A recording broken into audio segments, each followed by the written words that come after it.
On problem number 5, if you notice, we have a division.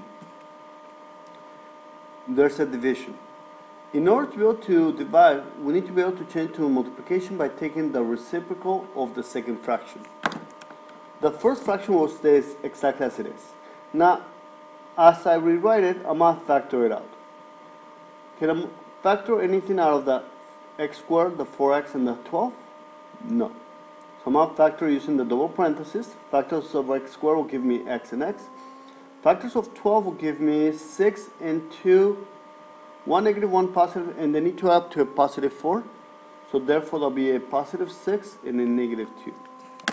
Because that will give me a 6 minus 2 gives me 4x. Denominator. Can I factor anything out of the 3, the 20, and the 12? No. Do all of them have an x? No. I'm going to factor using the double parenthesis. Factors of 3x squared will give me 3x and x. Factors of 12 can be 6 and 2, 3 and 4. I need to add up to a positive 20. So let's see. I can use 6.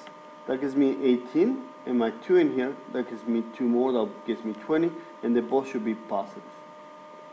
So it gives me positive 16 plus 2 is positive 20. I'm going to take the reciprocal.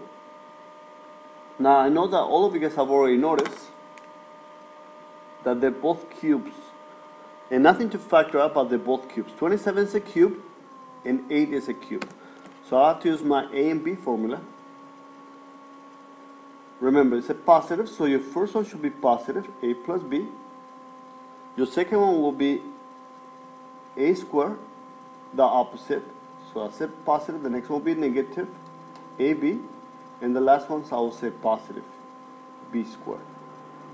So remember, the same, the opposite, and a positive. The same sign, the opposite sign, and now the last one's always a positive.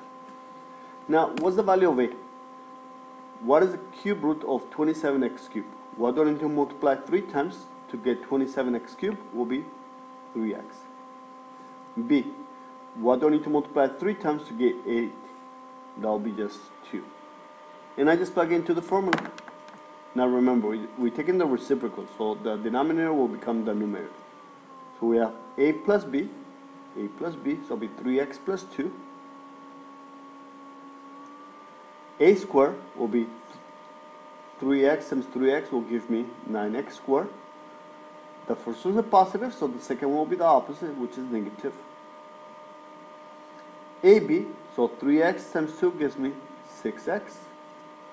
And the last one is B squared, so it'll be 2 times 2 gives me 4. You can no longer factor this out, so you don't have to try it. Now from here, I can cancel. So we cancel the 3x plus 2 and the x plus 6 cancels, and that's it. So on the numerator we have an x minus 2, 9x squared minus 6x plus 4. On the denominator we have a 5, and that is my answer.